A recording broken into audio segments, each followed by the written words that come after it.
Railway Series Number 1, The Three Railway Engines, written by the Reverend Wilbert Awdry.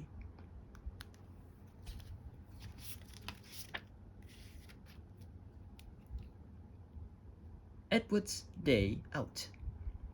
Once upon a time, there was a little engine called Edward.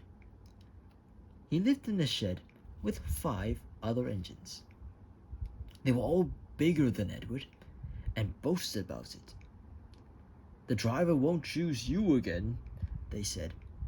"He wants big, strong engines like us." Edward had not been out for a long time. He began to feel sad. Just then, the driver and fireman came along to start work. The driver looked at Edward. "Why are you sad?" he asked. "Would you like to come out today?" "Yes, please," said Edward. So the fireman lit the fire and made a nice lot of steam.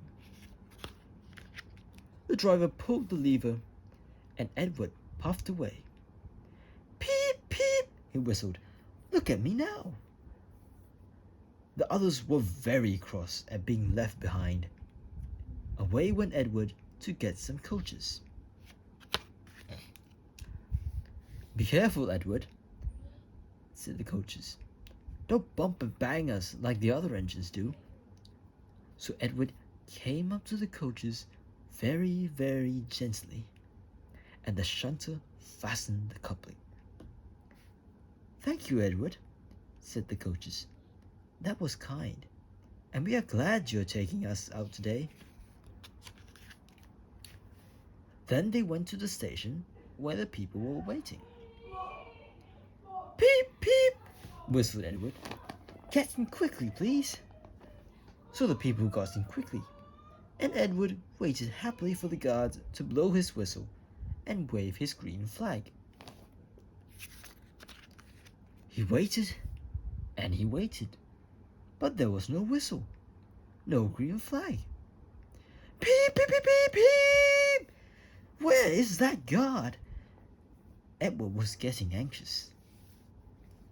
The driver and fireman asked the station master, "Have you seen the guard?" "No," he said. They asked the porter, "Have you seen the guard?" "Yes, last night," said the porter. Edward began to get cross. "Are we ever going to get started?" he said. Just then, a little boy shouted, "Here he comes!" And there the guard was, running down the hill with his flags in one hand and a sandwich in the other. He ran onto the platform, blew his whistle, and jumped into his van. Edward puffed off. He did have a happy day. All the children ran to wave as he went past, and he met old friends at all the stations. He worked so hard that the driver promised to take him out again next day.